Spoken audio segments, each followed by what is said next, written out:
we want to announce to you the topic on discussion on this edition of the Hour of Politics is how polarized is our politics in Liberia. We will be looking at the causes, the effects, and some possible solution to political polarization in Liberia.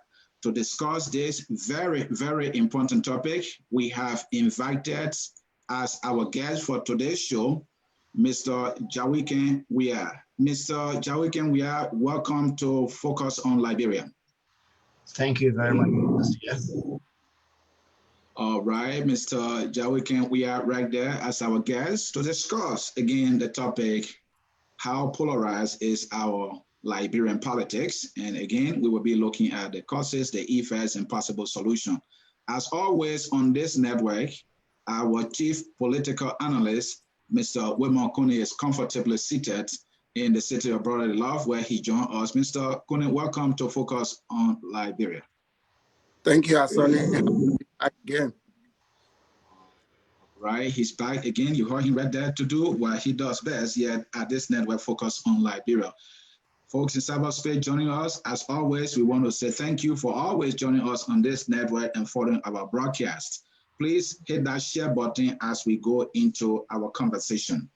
All right, folks, let's get started here. Very juicy topic, political polarization. Our politics in Liberia, some people continue to tell us, is so polarized that we can't even meet in the middle. The issue of compromising now, that word does not exist on our tongue anymore in Liberia.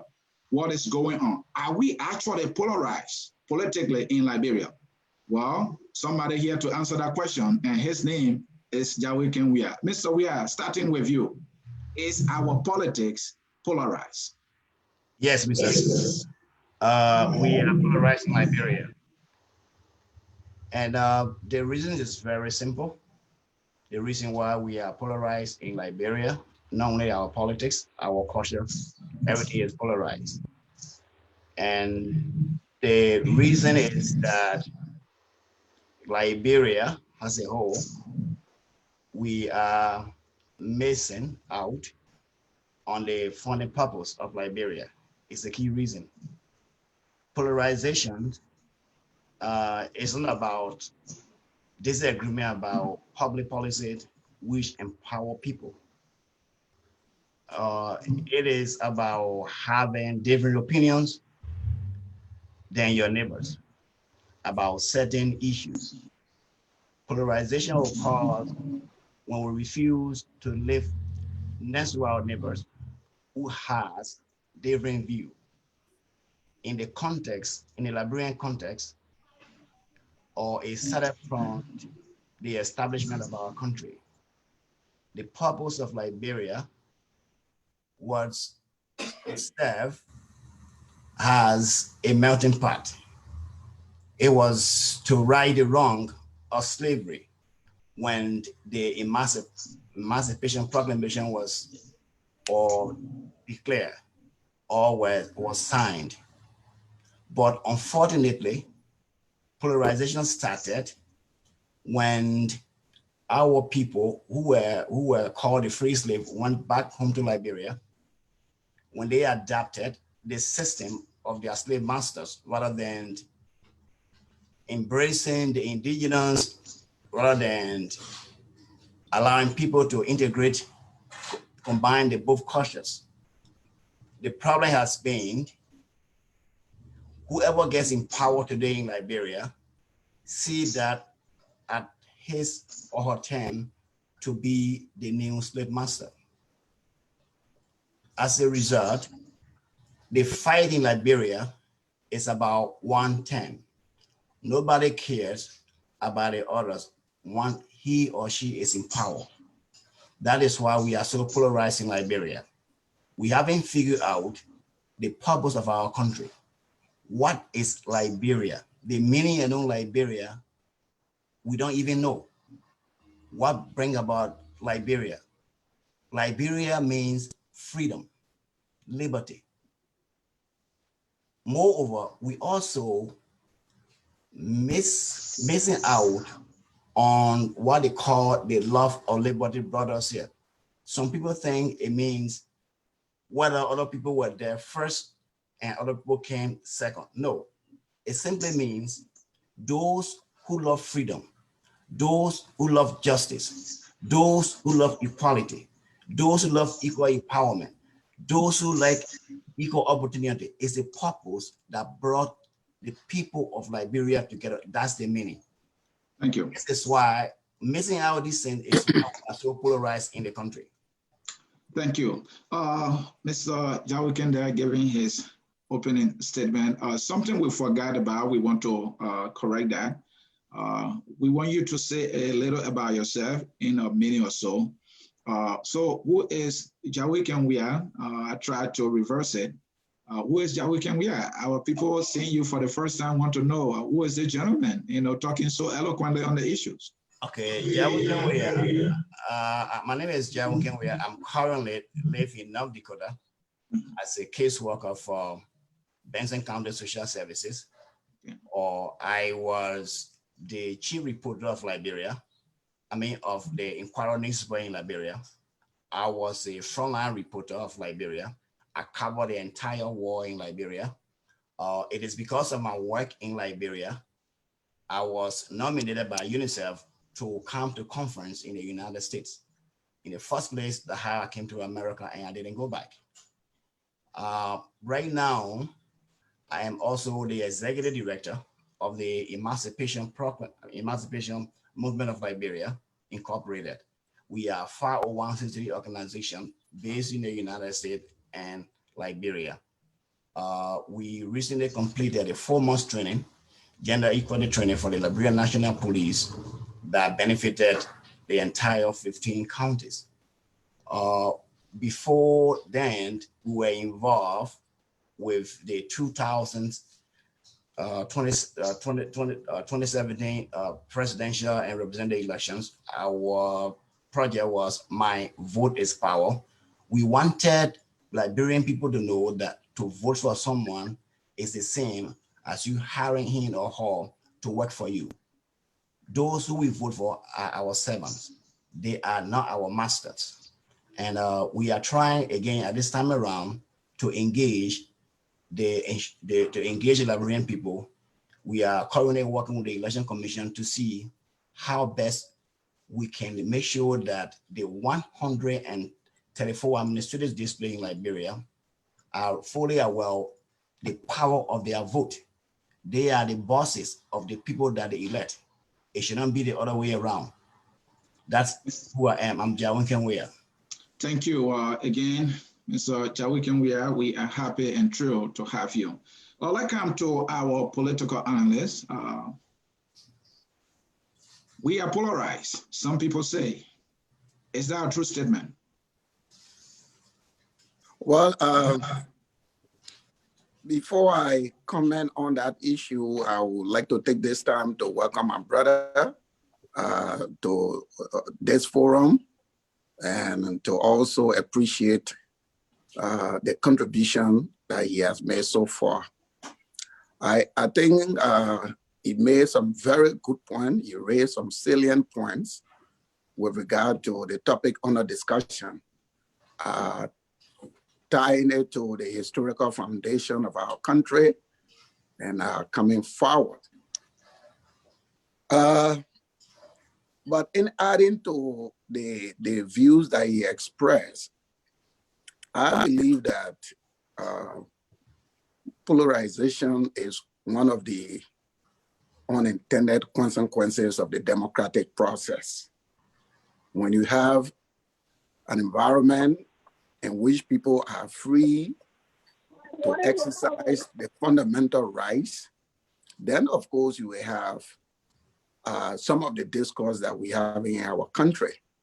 Obviously, people will have differing opinions on issues, and people will have different positions with regard to where they find themselves in any political situation. So yes, indeed, our country is polarized, but it is not unique only to our country.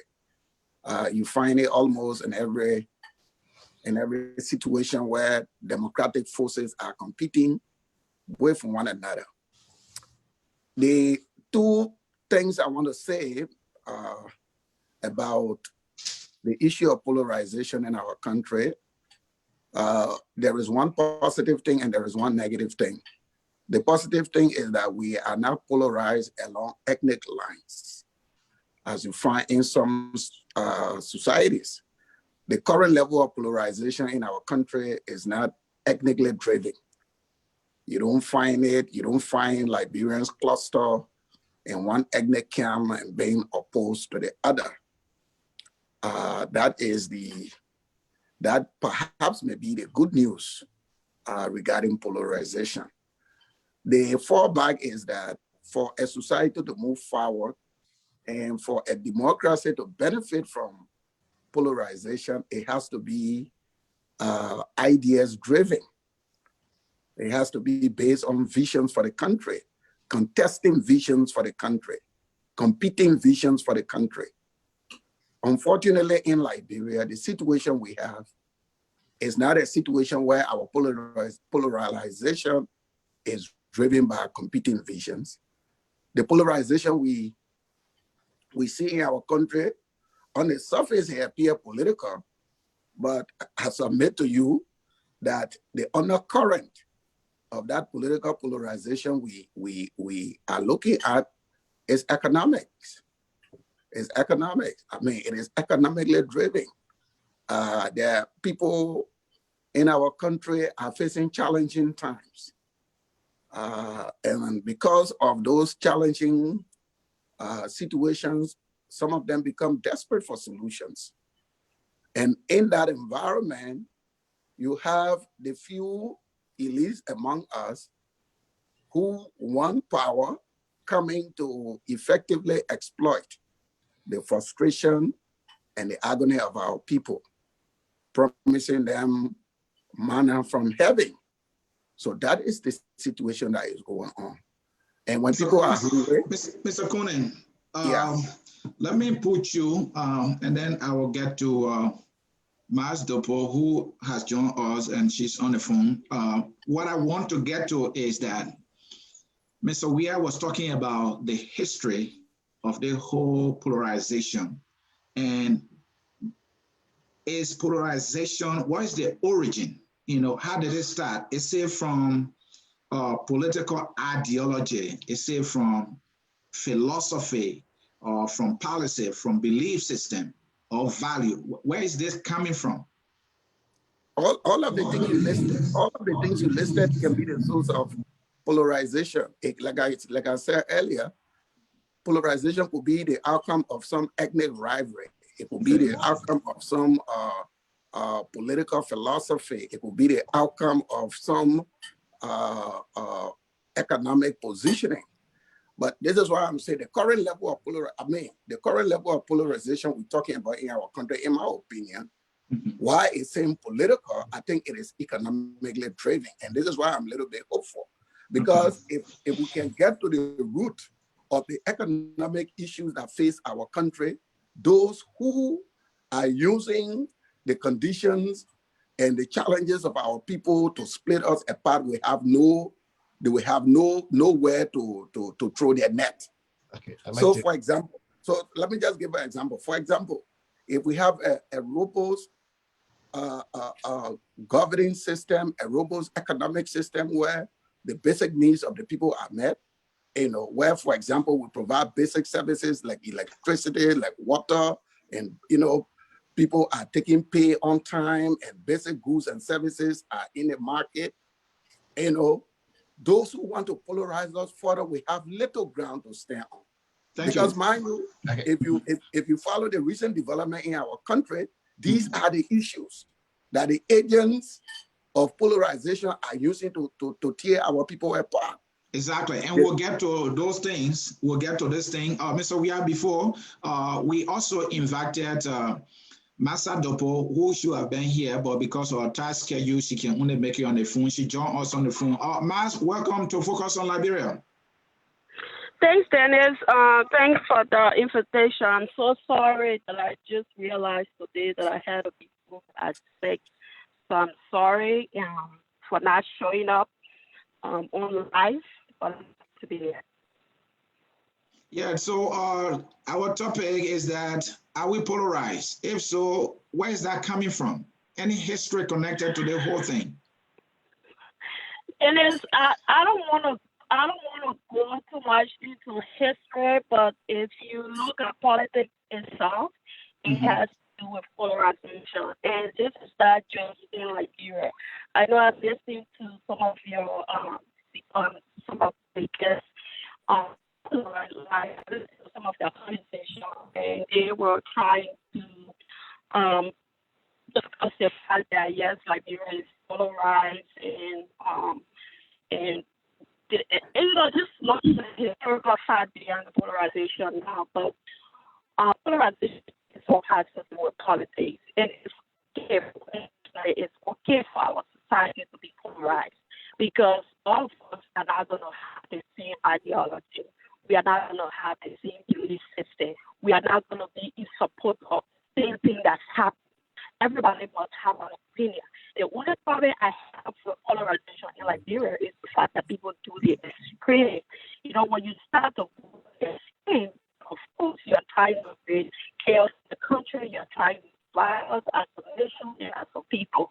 But if it's just on political issues, like issues affecting everyday Liberia, issues affecting our country, like things, that would bring us together, even regardless of our disagreement, that's fine.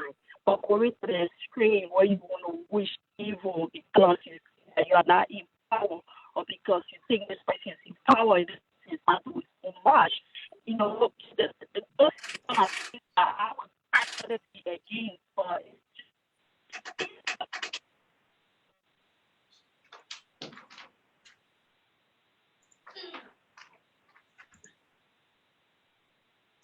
All right.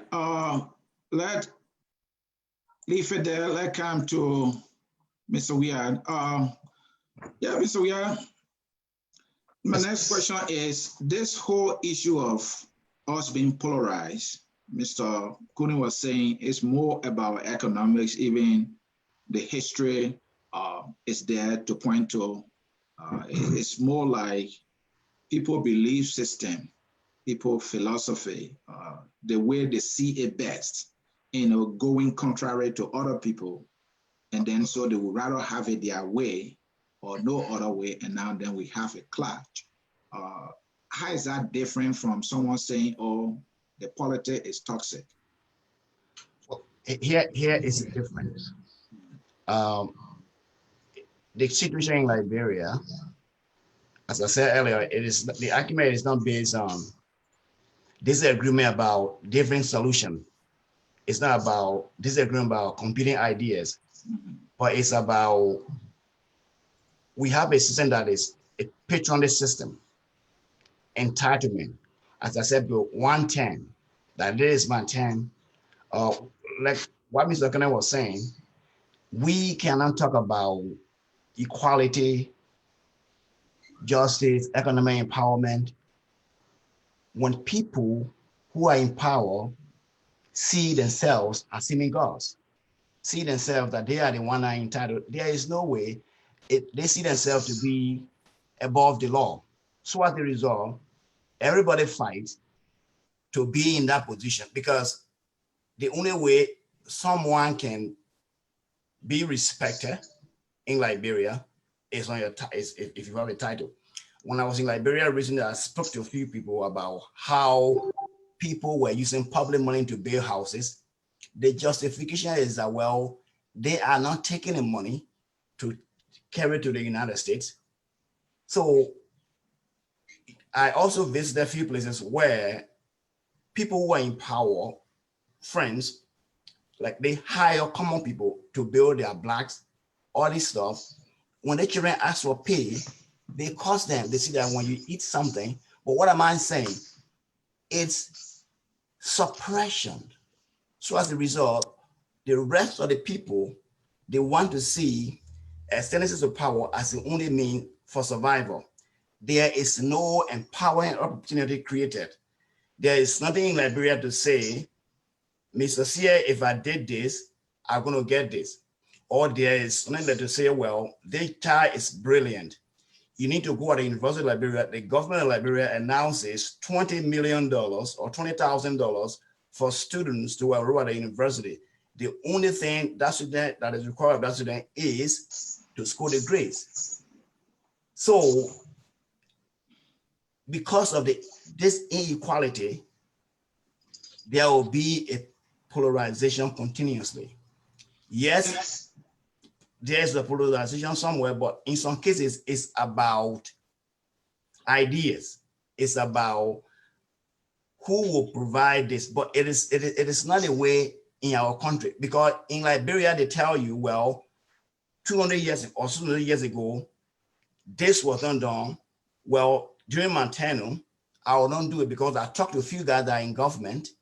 When I proposed some changes that can come about, they say, well, other people were there, they didn't do it, so it was our time to enjoy, but not to do what other people didn't do.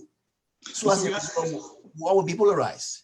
All right, Mr. Wia, thank you. And folks in cyberspace, you are watching Focus on Liberia. My name is Anthony C. Hossein, and it is our program, The Hour of Politics. We are discussing how polarized we are as a country, politically speaking. We will be looking at the causes, the effects, and possible solutions. So the first question we ask our guests that they are trying to break down into pieces here is, what is polarization?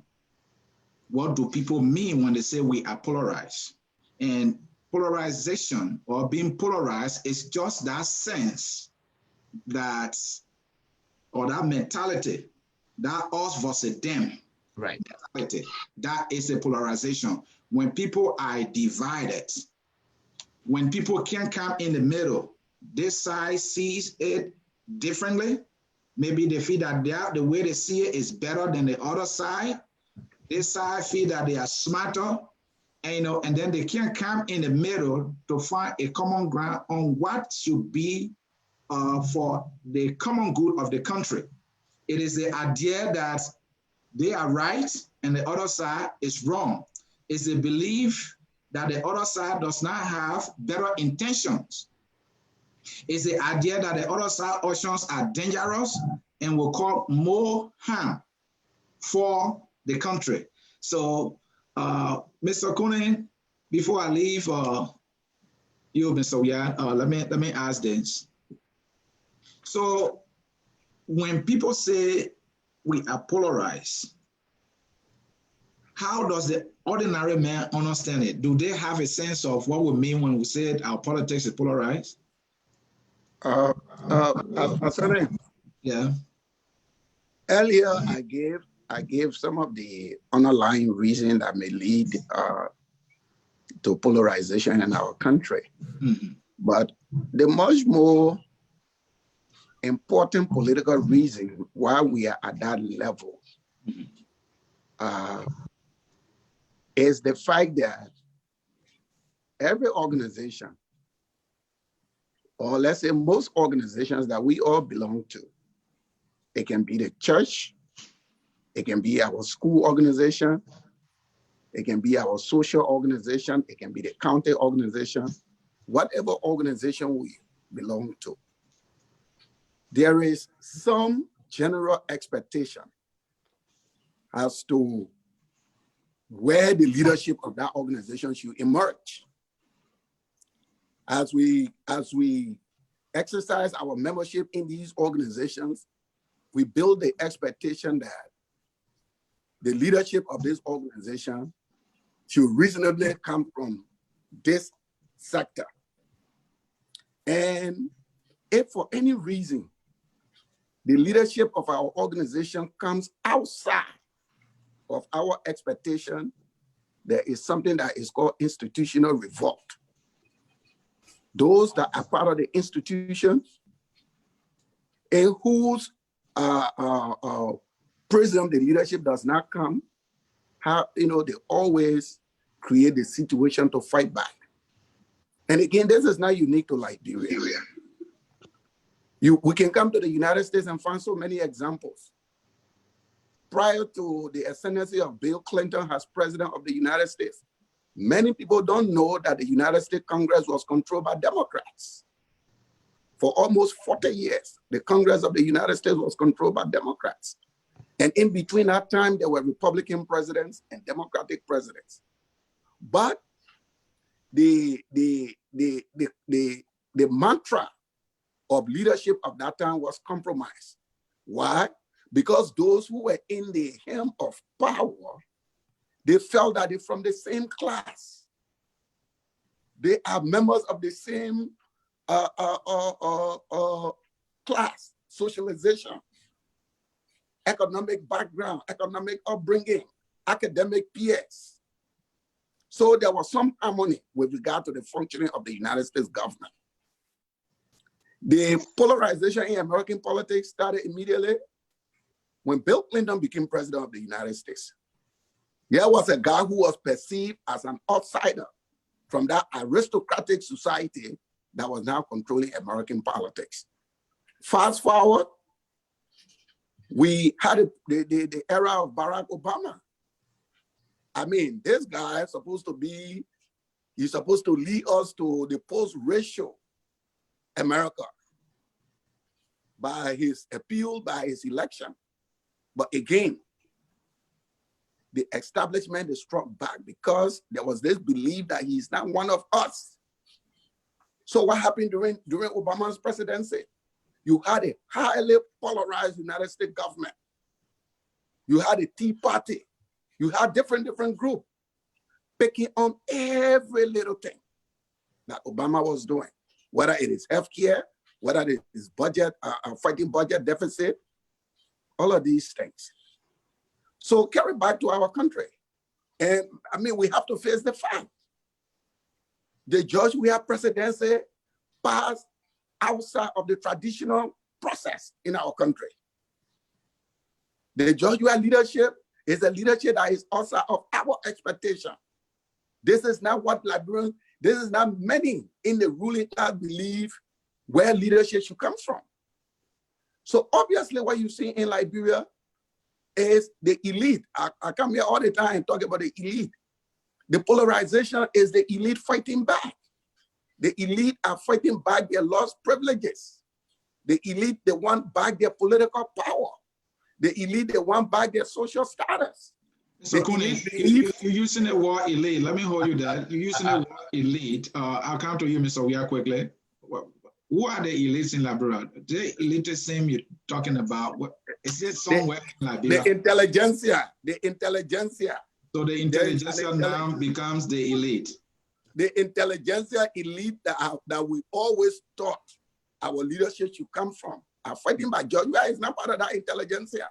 All right. And no matter how many times you go to school, he will never be accepted in that intelligentsia because the ideology that drives that intelligentsia does not recognize him. All right. So, let me finish. Let's come to Mr. Weah. Mr. Weah. I would like to disagree with Mr. Connor in this. I disagree on this one. Okay.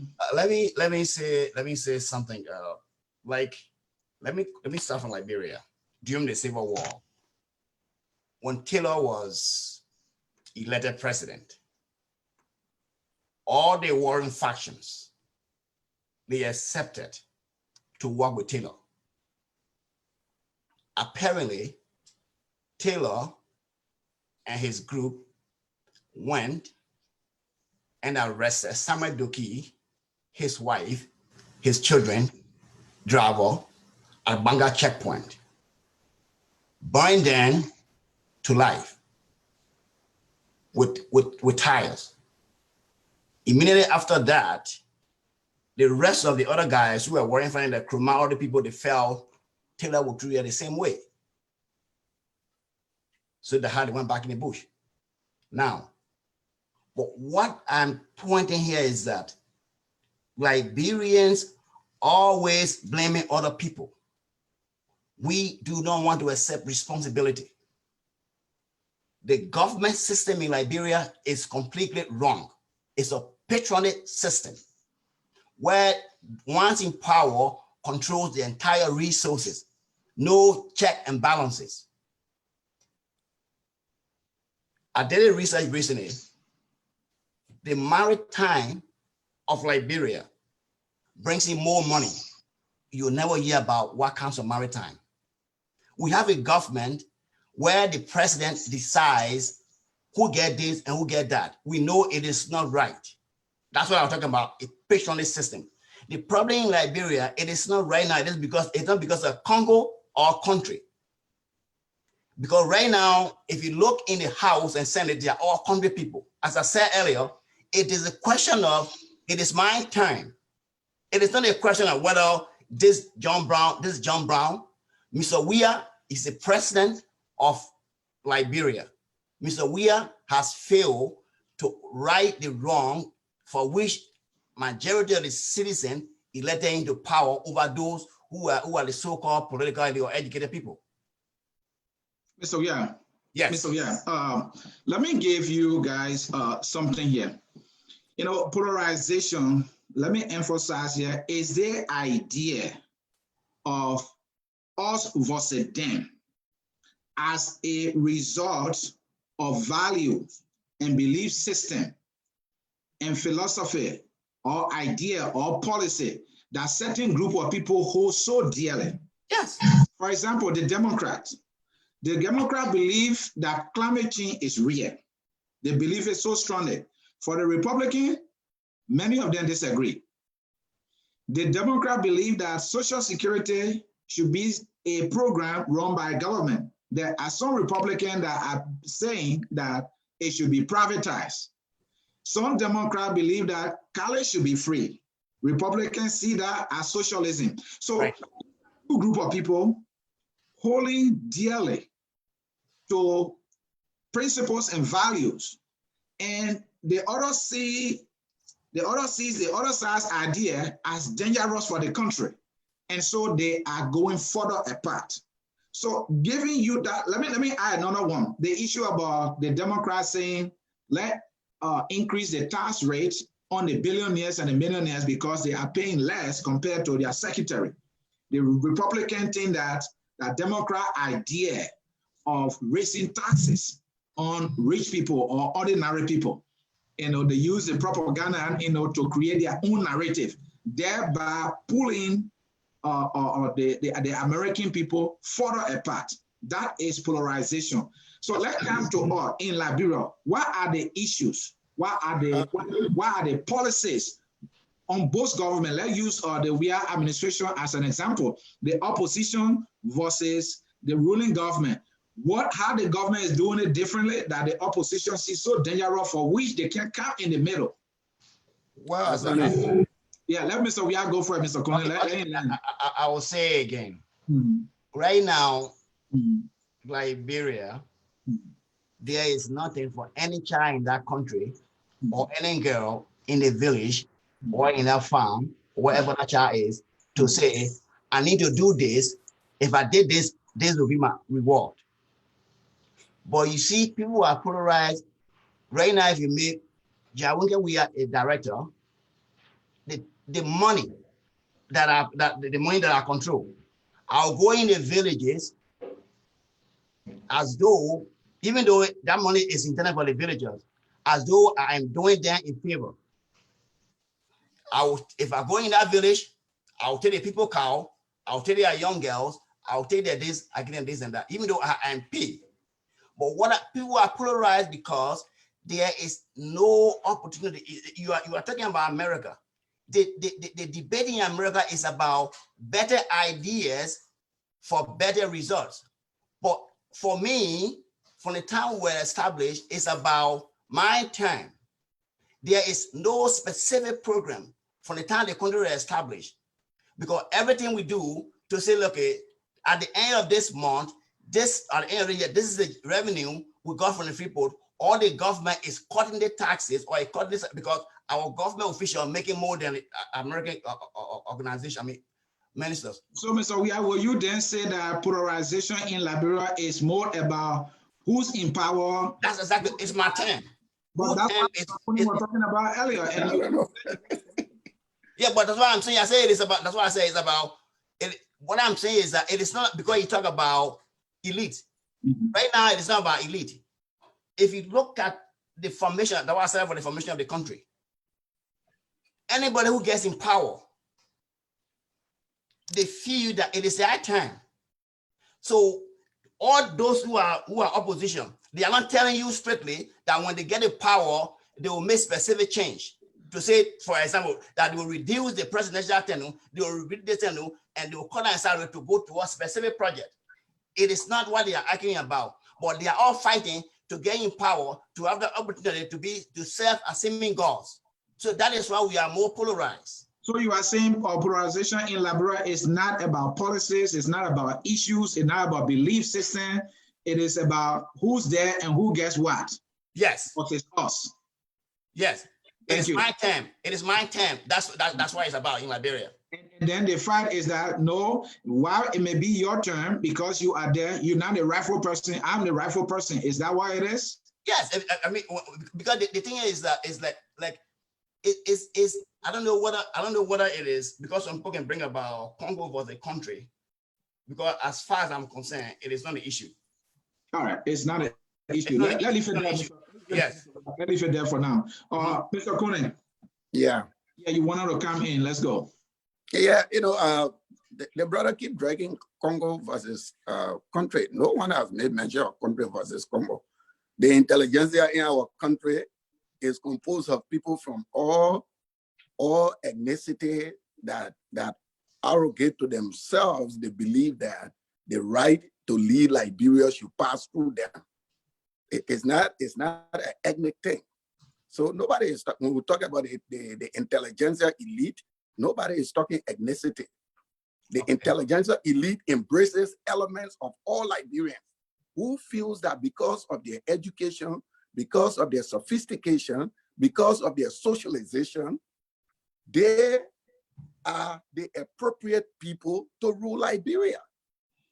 To the point that when someone is outside of that perceived group who becomes president of Liberia, then they strike back.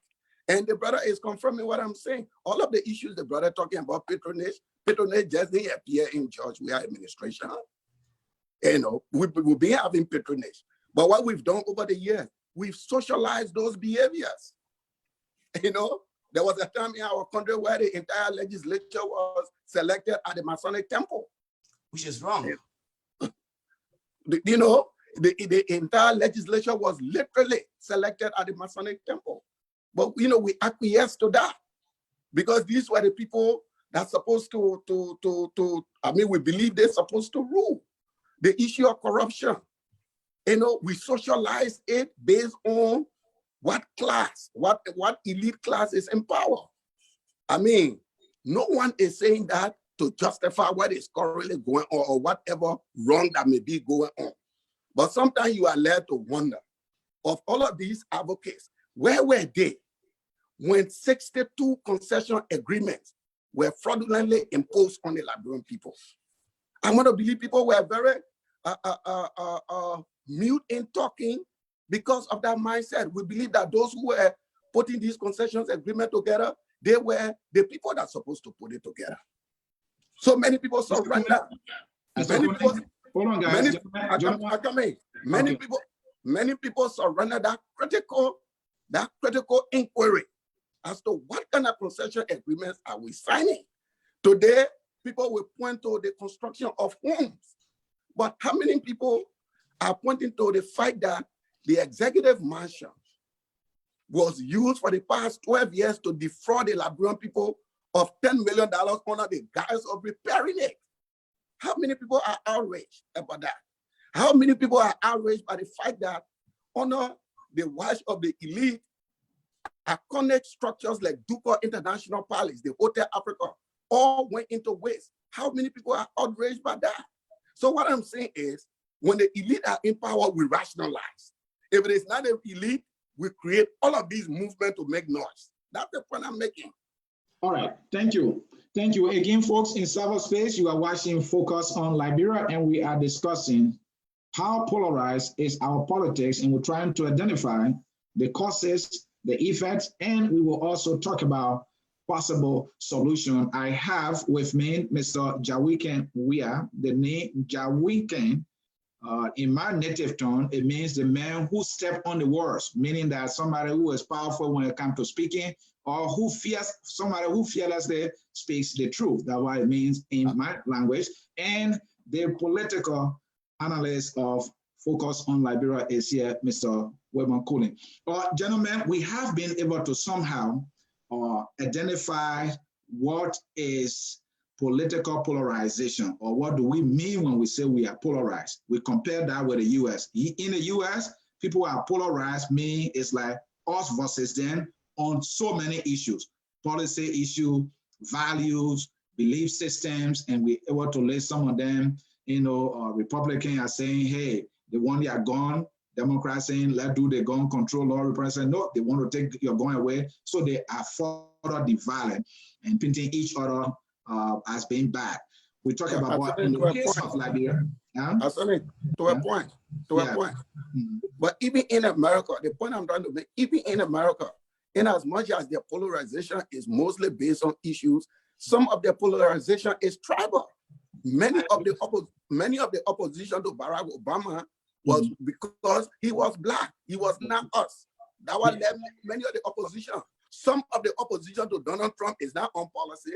Some of the opposition to Donald Trump is that, look, this man never even held an elected office. He's not a politician like us. He's not an intelligentsia like us. Some of these things are driving the division in America. So even in America, I think there are some elements of what I'm talking about. Thank you. I think we have an agreement there, and that's why I'm trying to come to that. In the case of Liberia, polarization is driven by who's there and who's out, who is qualified to be there. But let us not forget that maybe tribal line also can fuel the whole issue of polarization, because somebody who and you share the same ethnic identity or certain, you might be mute because of that connection. So at this time, gentlemen, let's go to what are the causes of polarization? What are the things that are causing all the polarization? And let's look at the political aspects. Let's look at things like propaganda, people exaggerating, people making efforts to pin others as being irrelevant and being very bad. Let's look at people attacking others, thereby further dividing us. So in your opinion, let's start with you again, Mr. Jawiken. What are the things that causing, what are the causes of polarization? I mean, practical things that people do on a daily basis that are dividing us further. I think in Liberia, there's people to adaptability. It's about people clinging to a religion, for example, between the Christian and Muslim. Because the guy is a Muslim guy, you're going to judge him because he's a Muslim guy. Like the example I can give is that when I was in Liberia, when I was talking to people, is that if a Muslim student and a Christian student went to the University of Liberia, and if they put them outside for school fees, what is the issue? The issue will be school fees. It is not a question of whether this man is a Muslim man or is a Christian, that's what they're putting out. The major thing we have in Liberia is lack of awareness. There are no structure of awareness to say, to make people. So as a result, if I left here, if I went to my town today, because they see me as the only guy, whatever I tell them is what my people will do. So there is no structure. So we have used to. The other thing is about, it has to do with the same patriotic thing. If you and I, if I have my group, once they survive from me, because most of the people are not independent, so they are loyal to the person who gave them something from their patriotic network. So that is one of the issues. So in order to deal with this, we need to create a playing field in Liberia, regardless of your status, regardless of your origin, regardless of who you are. There should be something, there should be a fighting chance for every child, for everybody. whether, like for instance, if the government offering a position, that should not be based whether the person voted for this. I'm not talking about President Weah per se. My whole attitude has been like all leaders in Liberia fail the entire country. That's my own analysis. They haven't created, because for the fact that Liberia is the only country created by the richest country in Africa, that American experience. But we always have it both ways. If you talk about accountability, they will tell you this is Africa. But when you talk about benefits, names, other stuff, we'll do that stuff. So in order to move forward, we need to change governance system from being patronage to real structure of accountability. Thank you. Mr. Kunim, let's look at some practical causes, these things that are fueling, those things that serve as catalysts to the whole polarization. Let me give you a few.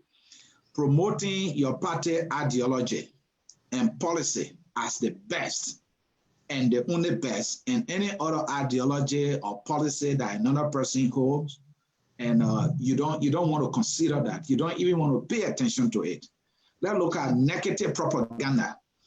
Because this person is not partisan, there is this report that the person is corrupt. I'm carrying it, whether the facts are there. Because I am part of the party, the minister who is a member of my party is accused of corruption, I justify. That's not a lie. I mean, that's a lie. I'm not looking at the facts. And this extreme party loyalty. Oh, I hear people saying that, oh, this person is a saint. I hear other people call political godfather, political leader, and they go all out, and they have not met some of these people in person just because of that political identity. They see no wrong whatsoever. What would we say to that?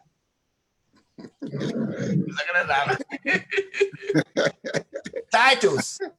As you are going through your list, I couldn't stop laughing.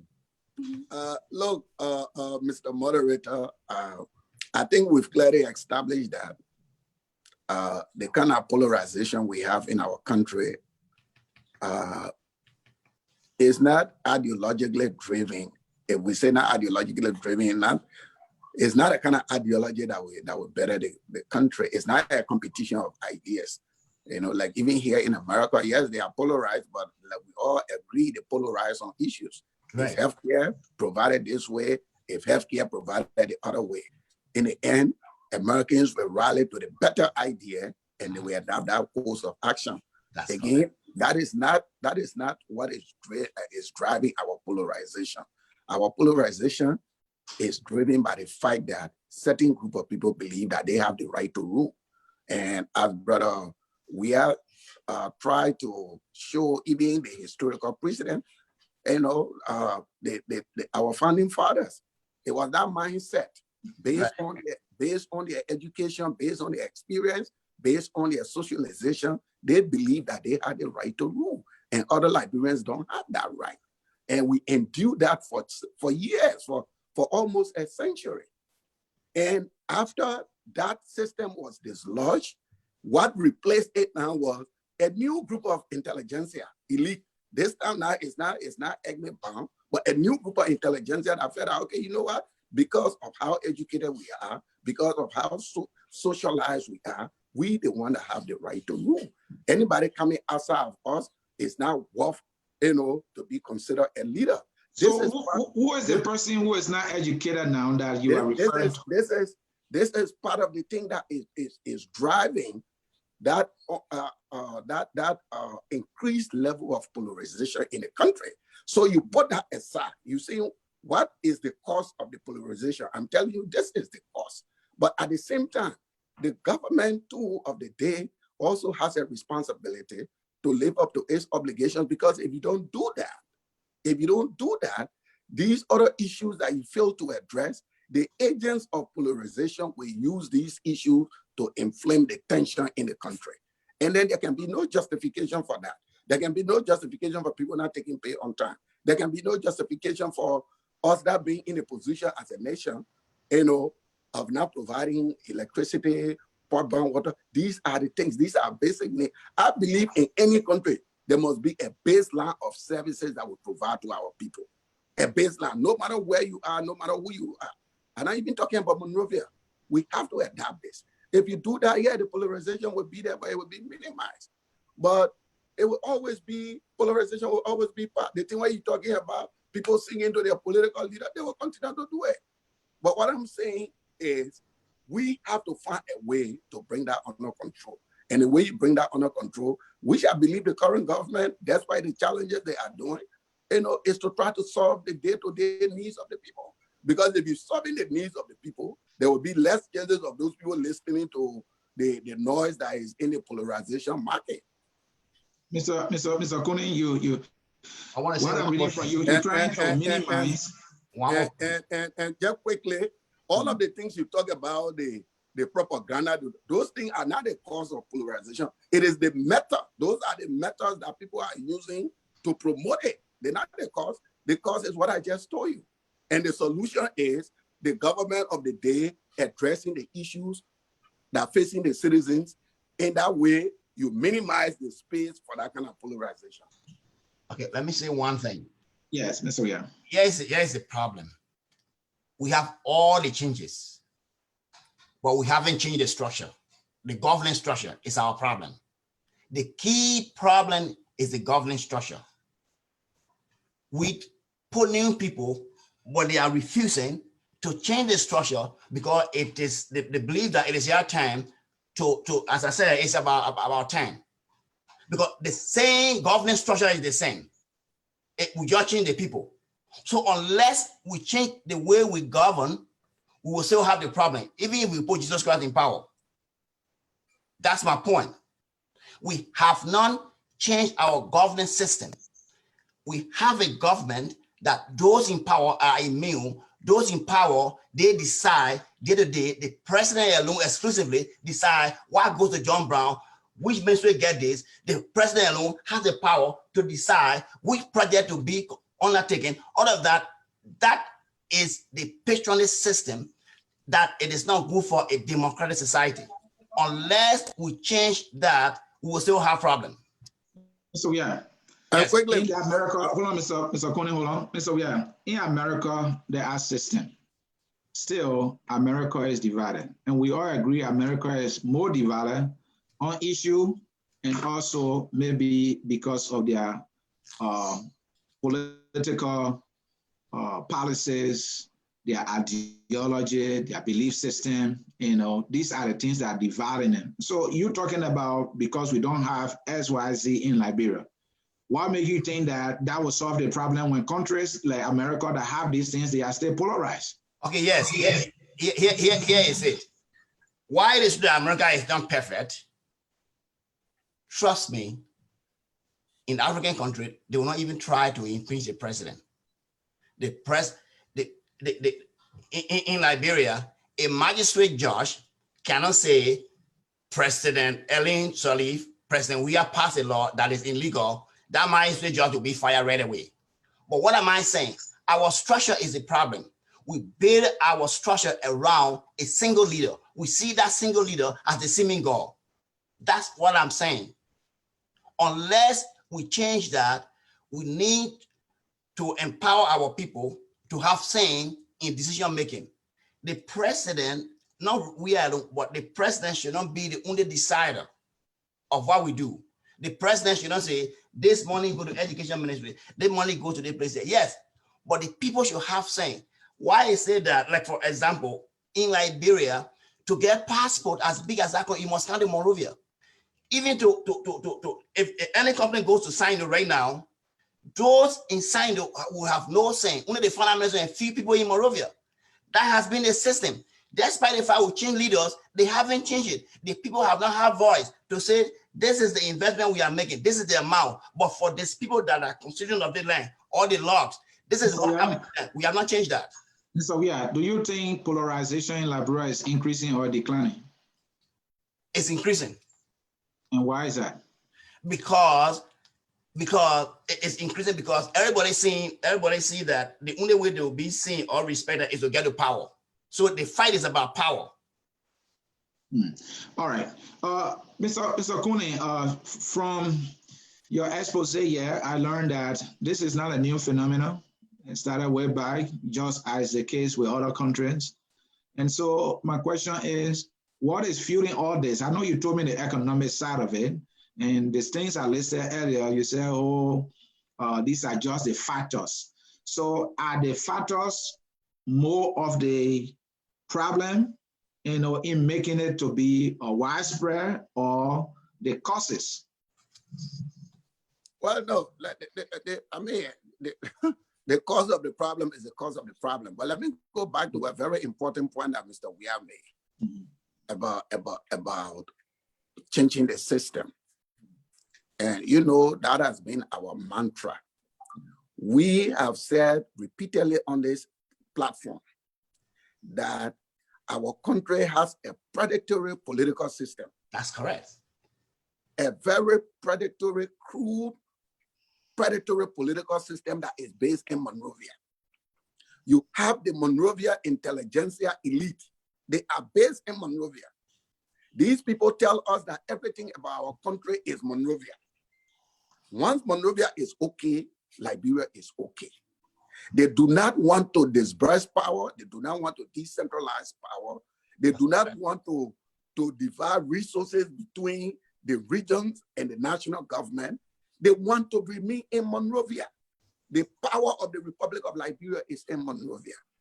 The people from Lofa County got no say over their resources. That's correct. The people in Cape Mar County got no say over their resources. The people in Nimba County got no say over their resources. The people in Sino County, Bon County, they got no say. That's correct. The Monrovia intelligentsia group, they've taken all the resources of our people and put it to Monrovia for their own benefits. It is these resources that are based in Monrovia these resources are at the center of the political fight. That's why they're fighting over. That's the structure there now. They're not fighting over to improve the well-being of the people. This is why when one group get there, then the other group is fighting so intensely to take it over. Exactly. So until we can break the governance structure my brother talked about, we have to decentralize power in our country. There can be no way we continue this structure where one president can appoint even some high school principal. You see, we have to return power to our people. The people, I've been living in America for all these years. I've seen small counties, very little counties that are smaller than Lofa County, than Sano County, that are administering their own educational system, their own health system, their own fire service system. It is about time that we break that predatory club in Monrovia down. That predatory group we call government in Monrovia. If we really serious, and this is why I'm disappointed in today's advocates, because the only thing they advocate for is a replacement of one government by another government. No one wants to tackle the real issue that has held Liberia down in terms of development for all these years. We just want to move one president and put one president. Exactly. My brother, we've tried that for 172 years. The Monrovia that we're talking about, look at Monrovia. Compare Monrovia to any of the regional capital cities in Africa, and then you will see what we're talking about. So yes, a long-term solution, when I come here to say the paper that long-term. A long-term solution is to break down the governance structure, return power to the people. I want to believe the people of Cape Mar, the people of Lofa County, they're able to send their own children to school, they're able to run their own hospitals. We can do that. If the advocacy is on that, you will get me on board. But if the advocacy is that we must go fire Samuel Tue, we must go fire Nathaniel McGee, it's the same job advocacy. That's why we call it belly driven. That's what we are not doing, sir. All right, thank you. Thank you again, folks in cyberspace. You are watching Focus on Liberia.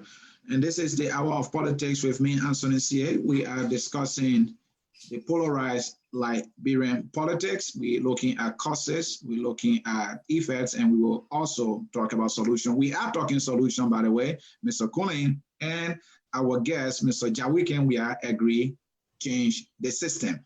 These are the factors that are driving, or these are the tools politicians, apologists, pundits are using to further further polarize our society.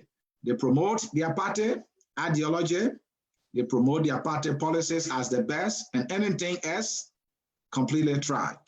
They exaggerate about things that they are doing and say negative things about other people, even without the facts. They render others as irrelevant and bad, and they are the alternative. They project their side as best, and they make the other side to look like the dangerous side. Extreme party loyalty that we'll talk about, and they also, this idea of big man, boss man mentality that we have in our country. And so people succumb to this person. The person never does wrong. Everything the person does is right. And because they are part of that person, they are not prepared to say anything bad about the person, but they are prepared to go all out against the other side when they hear something about that person or the other side, even if they don't have the fact. These are the things that are dividing our fight. We are not about the truth. It's all propaganda. Folks in cyberspace, again, you are watching Focus on Liberia. My name is Anthony Sied, and we have Mr. Wilmer Conan, the Chief Protocol Analyst here at Focus on Liberia. Gentlemen, let's talk about what are the effects. All these things are happening, people saying bad about their friends. What happened? What are the effects? What are the impact? Are these things damaging our society more? What happening to our society as a result of everybody sticking to their gun on their side and seeing the others as being bad for our society? What is it doing to us? Well, it's making us to be like for example, we are the oldest independent country in Africa, but we are one of the poorest in Africa. It also makes us to be like dependent, reliance on others. It also make us to think like manna will fall from heaven. People don't respect one another. People clinching the titles. Liberia is the only country I see that people clinching the title, even though we were created by America. Between you and me, we don't call anybody honorable in this country. But in Liberia, if we were to call representative their regular name, they'll say they respect them. And which they also use, in my opinion, they also use the title to suppress those they're supposed to be serving. So for Liberia to really improve, it will require all of us recognizing the human dignity of each other, recognizing that there should be opportunity for more people, recognizing that the only way to move forward is our argument should be based on competing ideas. If Mr. Conan can suggest that I should do this, well, we should if we only fight about competing ideas, but seeking a solution. But unless we seek legacy-driven leaders, legacy-driven people that will put the country first, that will have the Liberian people at heart, that will have a timeline for projects to benefit the citizens of Liberia, that will create opportunity for every child. A child in Liberia should not know somebody to get scholarship, but once that child is competent, because if that child grows, whatever he or she knows, that benefits Liberia. Unless we adapt that kind of system, we will still be polarized. Thank you. Mr. Conan? Well, I agree largely with what Mr. Weir said. Look, the polarization that is going on in our country affect the country in a very negative way. And it doesn't matter whether you support the government or you don't support the government. Because all of our people live in Liberia. Liberia is the only country we have. That's the only, real estate we got on earth. So whatever we do impact our country. Madam Sally was on the radio the other day, I think either today or yesterday, exactly saying the same thing. The kind of information we put out there about our country affects our country. You can be talking about the country not giving people jobs, But then every day you put the country under that stress level where even the few investors that are in the country are second guessing themselves as to whether they should remain. So we have to really search our hearts as to what we want to do with Liberia. I mean, the political tension can be there. We can have our political ideas. But like the brother said, we have to be respectful of one another. And we have to recognize that there is time for everything. Right. And that we should be courteous to one another. It is unfortunate, I'm telling you, the polarization you're talking about is unfortunate, even on a personal level. People that have been friends for decades, they are falling apart over this leadership. That's a leadership that has a time limit that will leave office. So we have to be much more aware of the bigger things, the big picture for our country. And know that whatever we do, whatever we say that impact the country negatively, it will be felt by everybody. All of us, we have relatives in Liberia. And when the suffering comes, the suffering is not going to people by party. They're not going there by CDC, Unity Party. It's going to the Liberian people. And we should always be mindful of that. And I think if we are mindful of that, we will adjust our behavior and we'll know what is political opposition. We'll know what is,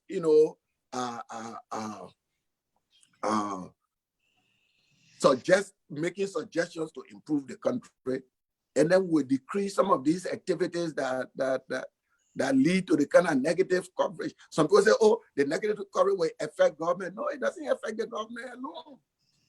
It affects the entire country. It affects even your very supporters that are supporting you.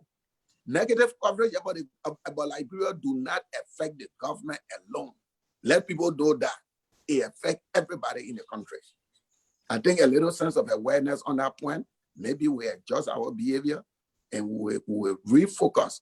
But again, to make progress as a nation, we have to change our governance structure. We have to move to decentralization. We have to divide power and money between our counties and the national government. Monrovia should not be the sole collector of national revenue in the country and the sole disburser of revenue in the country. It is not fair. It is not equitable. It does not promote democracy. It does not promote good governance.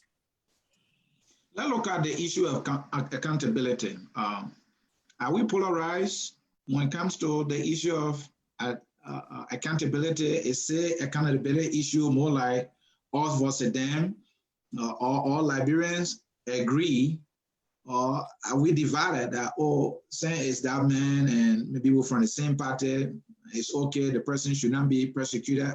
For me, my opinion is that when it comes to accountability, Liberians are polarized, and that is sad, because if someone is accused of any wrongdoing, economic crime for that matter, whether the person is from your town, from your party, we should all follow what the evidence leads us, and that person should be persecuted. But in today's Liberia, depending on where you stand, you are either mute or say in the corners and you don't raise your voice louder. But if you are not in power, then like the case is the Unity Party. They were in power. We never heard them talking about corruption. There were many reports, and today they are making a lot of noise in the country. So that's polarization. Don't you think, guys? We are polarized on accountability? Yes, indeed, we are polarized. It's like we have been indoctrinated, believing that once Jawunkin is in power, whatever comes into the corridor of opposition, he grabs whatever he wants to use. And we normalize corruption in Liberia. That is another issue. Or as we said earlier, there is nothing in Liberia for any child to fight for. For a young girl who's coming up to say, or a young girl who's coming up, there is no project. There is no government to say, look, for example, from Salif time during post-war conflict to bring water to Liberia, it will cost this amount. This is what the government has. This is what the government raised from cutting this salary and this and that. For those of you in Liberia or outside the country, we need your help. Well, the problem there is Everybody knows if you pay that money, none that Liberians are not willing to contribute to government projects, but that will end up in the pocket of another individual. So unless we establish trust, there is a trust gap between the government and the governed. Yes, it's a big gap. So the government has to try to prove that it is transparent.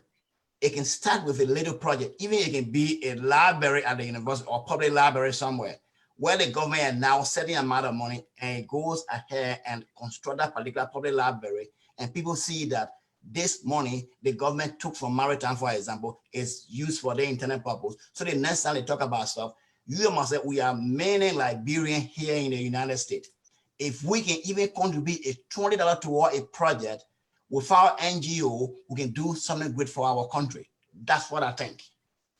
And Mr. Cooney, is social media helping in the most significant way to further divide us and make us more polarized? Social media has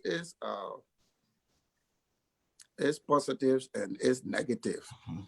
But there is a saying in the Liberian community that we lash on only to the negative aspect of social media. That way we go to tear one another down, to put one another down.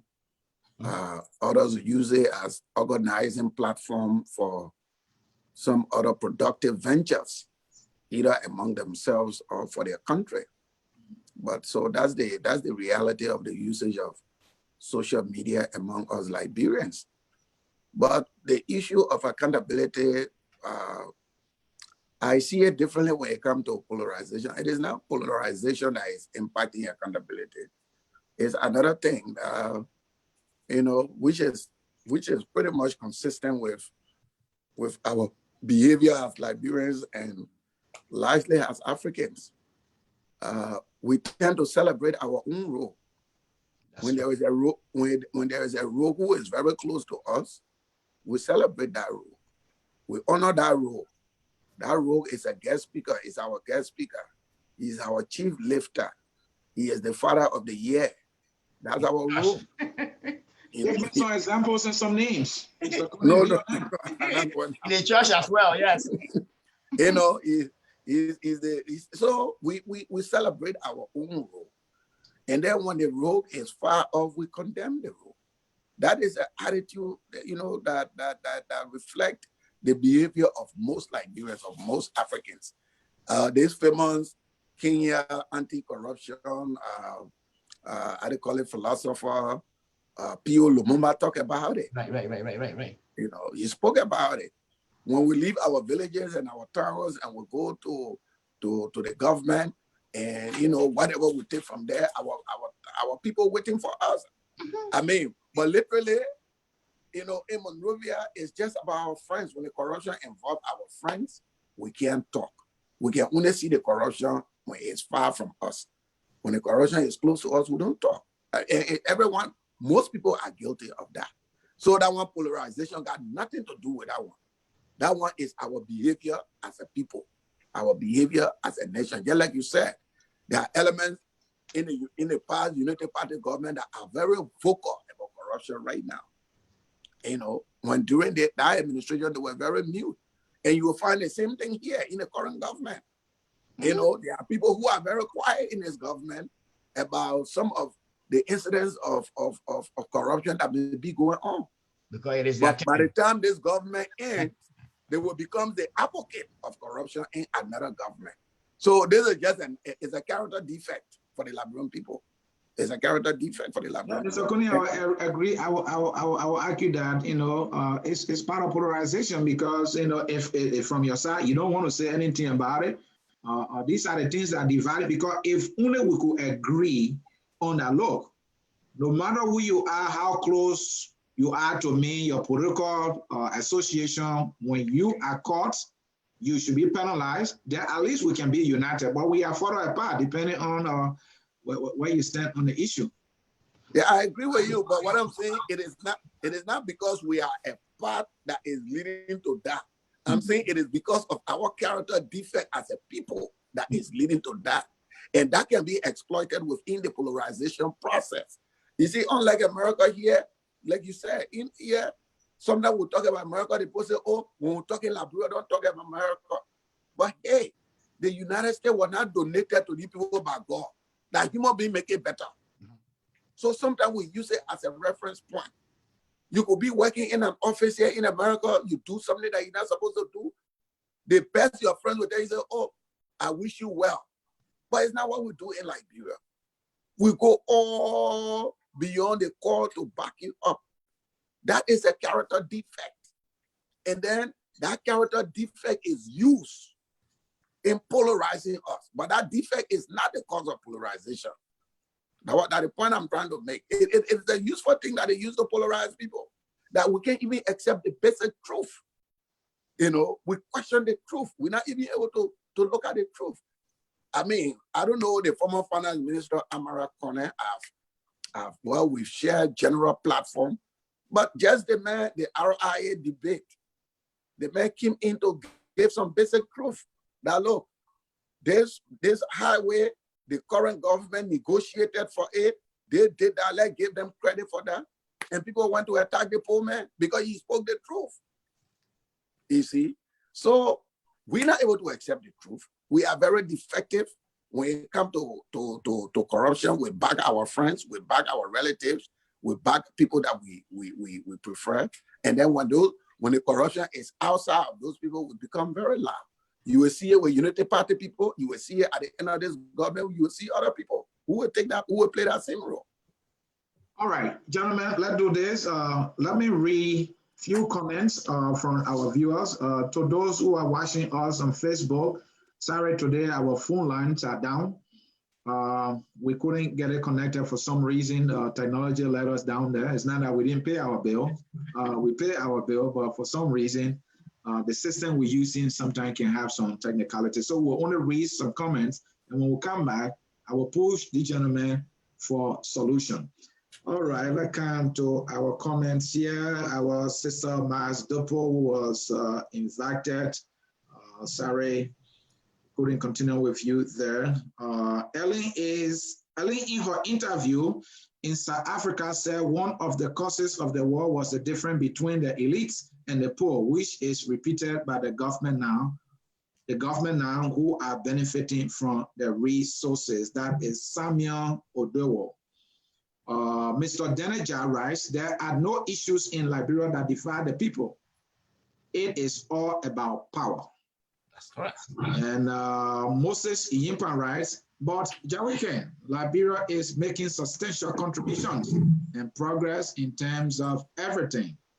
All right, I mean, that's a piece of cake for you there. Moses Iyimpa, women, you are 100% correct. Somebody is agreeing with our political analyst there. Kesali writes, instead of discussing the topic, Kone is discussing elites and not elites. Somebody is going after Mr. Kone. George Toto writes, eminent Kone, people spoke in the past, but the platform was not there at the time to air their view as compared to the present. Mr. Deja again, because there are no issues aligned with. Moses Impa again, Liberians primarily like people who tell them lies because of where they originated and status in society. Let me see another one. Just the same people writing over and over. Mr. Jai again, Saleh Wia is not an agent of change. It is all business as usual. Samuel, again, I agree with Mr. Wilmot Kone that the government should decentralize the use of resources throughout all the counties and develop it equally than centralizing everything in Monrovia alone. Few comments there from our viewers on Facebook. Gentlemen, so what are the solution? We are polarized. We can't get along. We are further apart. We use propaganda, negative media, all the tools to our disposal to tear each other down, and we don't care whether the facts are there, depending on where we stand. How do we solve this problem? What are the possible solutions? Let's start with you this time, Mr. Kone. Well, for me, despite my theory of the problem, which I think will continue whenever the situation repeats itself, I think there are a couple of things that can be done in the current environment that will reduce the level of polarization, that will reduce the impact of it, not to solve it, but to reduce the impact. Because you see, polarization needs a catalyst. For polarization to be effective, it needs to be fertilized by something. So this is why I'm suggesting that the government, as they are already doing, the government should increase its effort to meet some of the basic needs of the people. I recognize that the economic times are very challenging. In fact, the national budget is going to be, they're going to recast the national budget again. But in all of that, the government should continue to make effort in the area of basic infrastructure, in the area of basic social services, in the area of meeting salary commitment. If the government build on these things, I want to believe the ground to fertilize the kind of polarization we're talking about will be a little bit solid, and there will be no way for it to grow. But take, for example, if you have a situation where people are not taking pay, the agents of polarization will pick on that to create a scene in the country. If we cannot regularly provide basic services like electricity and water, agents of polarization will pick on that. So for me, my solution is doing whatever you can do to take away, to minimize the ground for it, because you cannot eliminate it. There will always be there. There will always be this idea that this man is president, and I think everyone's supposed to be the president. They do not qualify, we qualify. You're always going to have that. So for me, my suggestion for solution is performance driven. I'm hoping that the government will perform. The government will continue to perform, to provide some basic services for the people so that the ground for polarization can be minimized. That's how I think we're going to solve it. You can't eliminate it. It will always be there. Thank you, Mr. Kunin, there, giving some possible solutions to polarization. Mr. Jawikem, what are some solutions that you have going through your head right now? Okay. How do we solve this problem? Okay, first of all, we need to recognize that there is no country on earth that emerged on the face of the earth industrialized. We need to begin to think how to make our natural resources into finished products. And that starts with those in power. Those in power need to recognize to govern in line with Article 1 of the Liberian Constitution. It clearly states that the purpose of serving in government in Liberia, there are two main purposes. One is to serve for the satisfaction and security of the people. They need to see themselves as servant of the people, not master of the people. We also need to recognize that if you get any position, it's an opportunity for you to serve. It's intended for you to show how much you can do for your country. We need to strive for patriotism. What can I do to represent Liberia? What can I do to benefit someone? We need to do away with where I should be the only person. One, I am not there, nobody else can do it. We need to open up what we do. We need to clearly state, in government, clearly state how the resources of the country are used. You are not running a private entity. You are using the resources of the country. The people of the country are entitled to know how much you get, how it is used, and why you are using it. Unless when we do these things, then of course we will move forward. Thank you. Mr. Jawikem giving his solution there to the issue of polarization. I have mine, and you want to hear it. My recommendation, my solution that I want to suggest to minimize polarization in our society is the word justice. Justice in everything that we do. We should never and ever be divided when it comes to justice, be it economic justice, be it justice in telling the truth, be it justice in the dispensation of leadership in our country. Let there be justice. If I'm a member of a political party, if the leader is wrong, the leader is wrong. Let the leader face the consequences of his action. I think if we can come to that middle, if we can agree on the issue of justice, of course, I think the issue of us going further apart will be minimized, and we will be able to come in the middle. We will agree that the road is good for our country no matter who initiates it.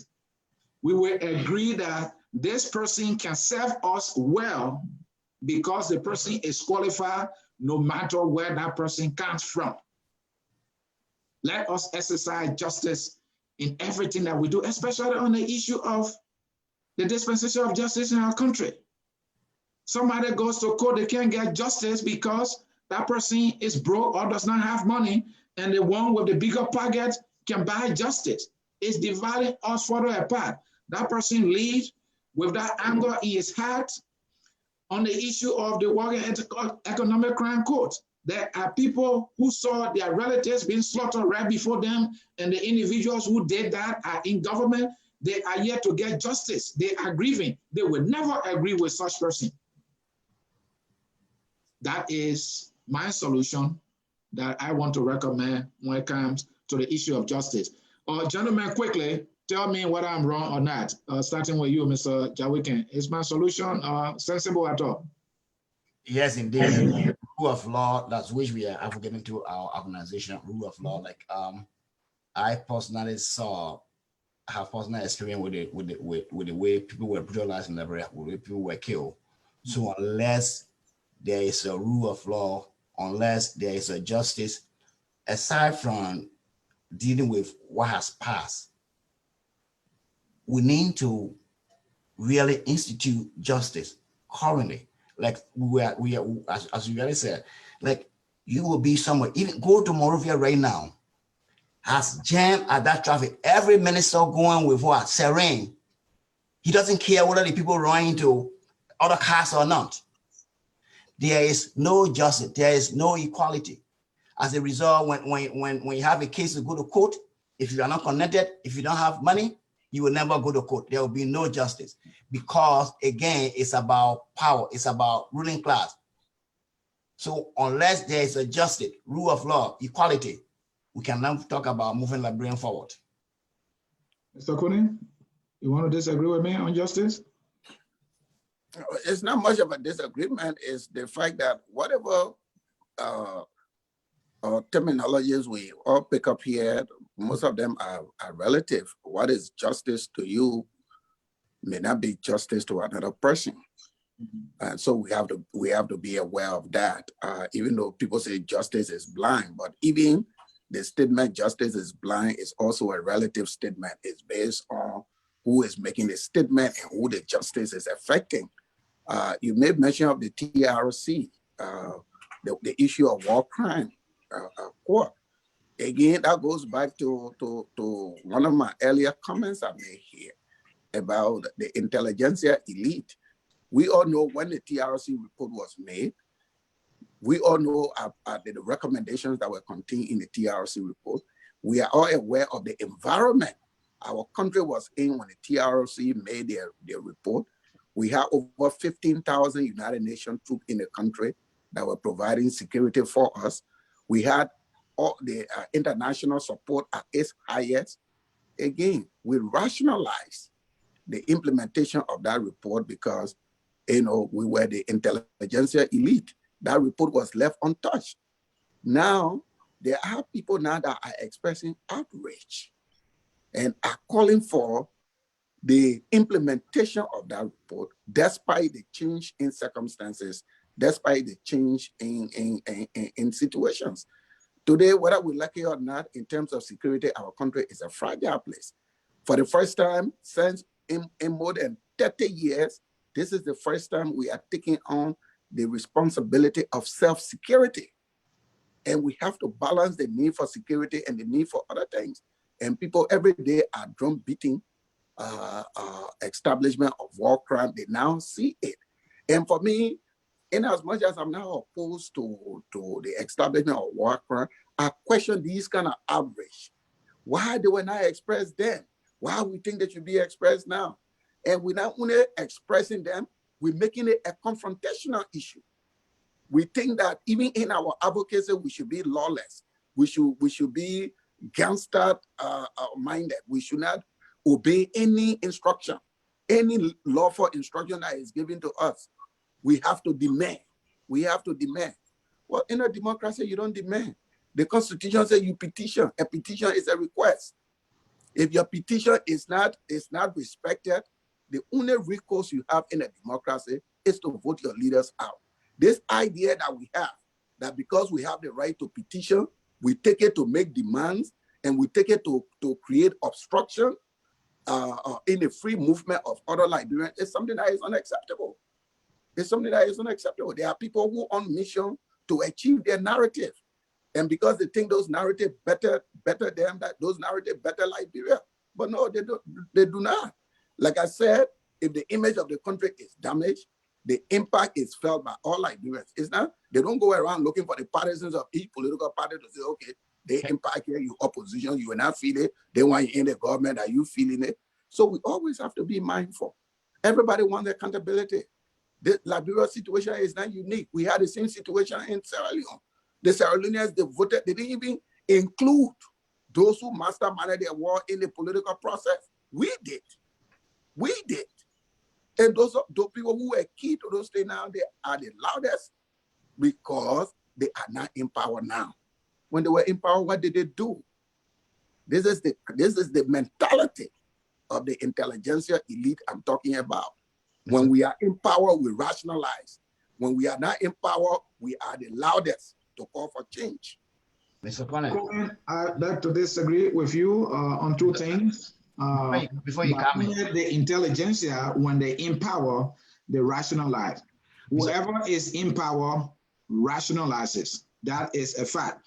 The group in power now, you may believe that they are not an intelligentsia, but we know how they are rationalizing on the very issue of justice. These were Let me learn, Mr. Kuni. I want to make a quick correction. You will learn. I'm not the one who is saying that they are not intelligentsia. I'm saying the intelligentsia is saying they are not intelligentsia. Before you so come, are you also saying that they are saying they are intelligentsia? I believe they possess the requisite skill to the people voted them in to lead. And that's sufficient for me. All right, let me lay on my point, Mr. Wiad. I disagree with Mr. Conan. Whether or not you are intelligentsia, once you are in power as an individual, there is rationalization going on, there's justification going on why this is not happening. And earlier I was saying, on the issue of justice, the party we have in power, they made a lot of noise here that they were going to give us justice, especially on the True Commission thing, and now they can't do it. But that's another issue.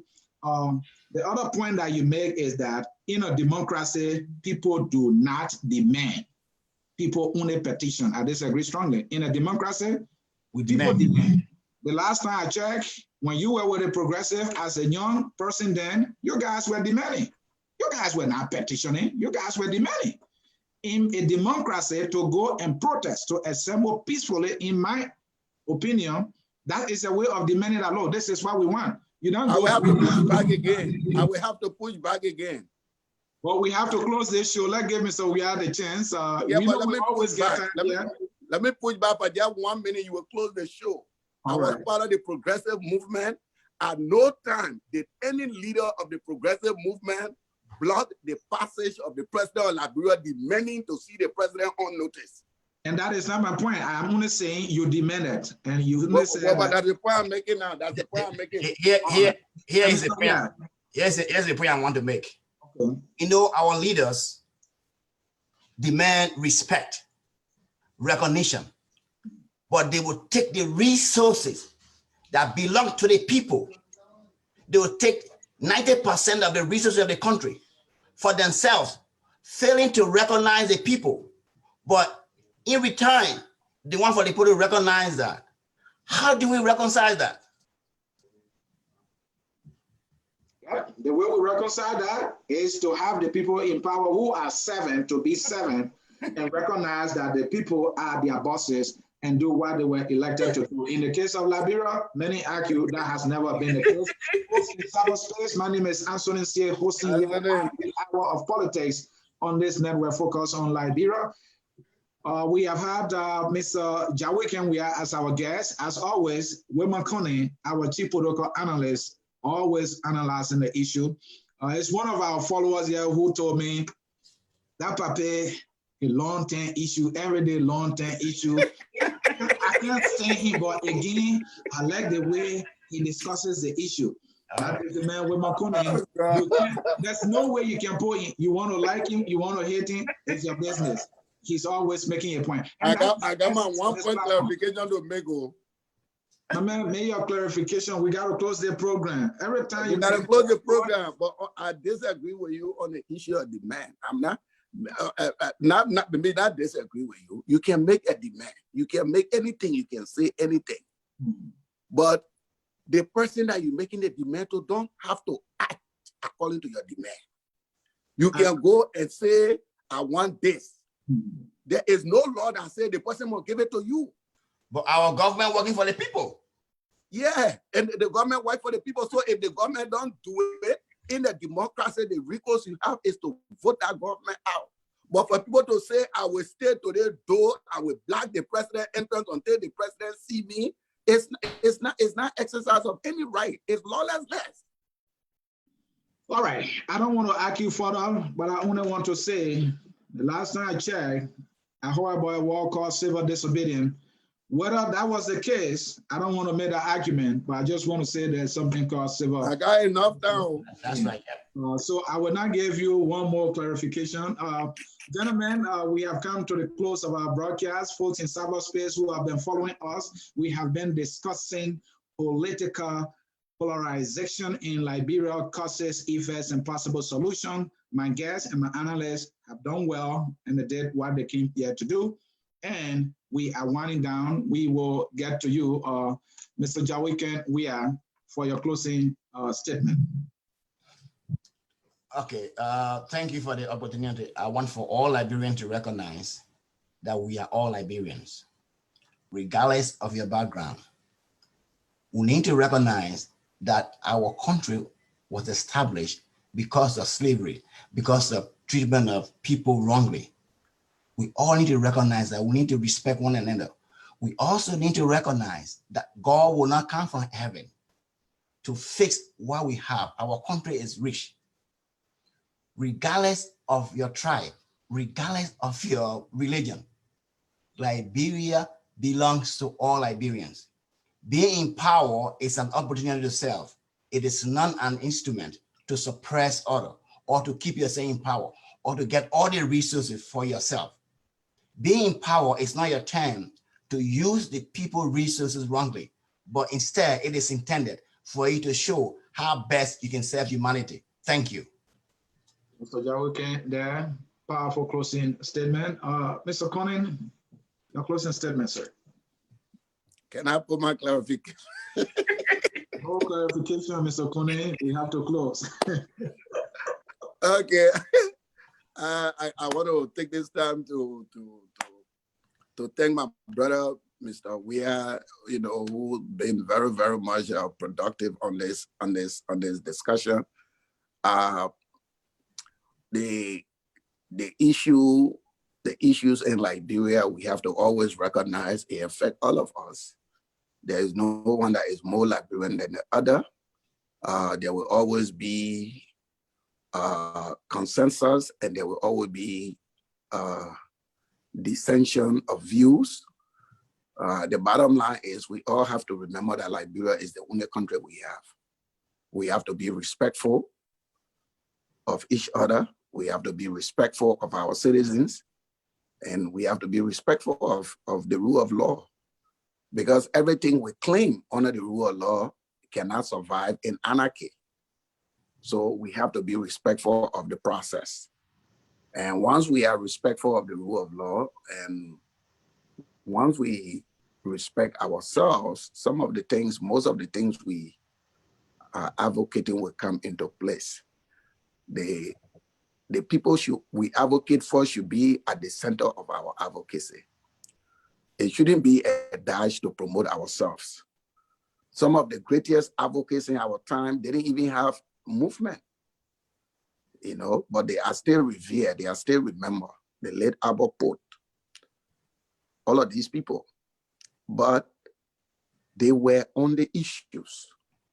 Let us return advocacy to the issues, and let us be respectful of each other's view in the process. I've always said, I got a joke that I always told my friends. Tonma ruled Liberia for 27 years. And there were many people who thought that Liberia will not exist after Tonma. But Liberia did survive after Tonma. President Talbot took it over for 10 years. And then President Doe. And then we went through the interim processes. And then we have President Taylor, President Sirleaf, 12 years. I am sometimes tempered in my positions and in what I say by the fact that I'm convinced that Liberia will survive after the George Weah presidency. This is not the end of our country. And people should start pretending that our country has reached this point of self-implosion because of this leadership. The country will survive this leadership. There will always be Liberia. So let us try to think about our country in a much more loving manner. We can disagree, but we cannot, because of our opposing view, do things that harm the country and harm the very people that we claim to be advocating for. Thank you. Mr. Womack Colendad and folks in cyberspace, we have come to the end of our broadcast. To you who follow us on Facebook, we want to say you continue to subscribe to our Facebook page. My name is Anthony Sie, and I have been hosting on this program, The Hour of Politics. Here I focus on Liberia. As you know, we educate, we elevate, we promote all things Liberia. We want you to subscribe to our Facebook page, like our Facebook page, and also subscribe to our YouTube channel. That is one of the ways you can promote what we do here. Later this evening at 9 p.m. Eastern, we will have another program that is our sex and relationship program. Again, at 9 p.m. Eastern, there will be another program.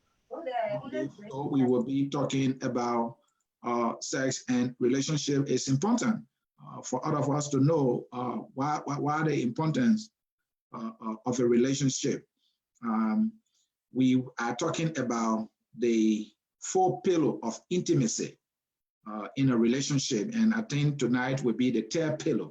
Don't miss it. Lily J is your host. Again, folks, this is how we will draw down the curtains here. I focus on Liberia on this program, The Hour of Politics. Again, my name is Anthony Sie saying bye-bye.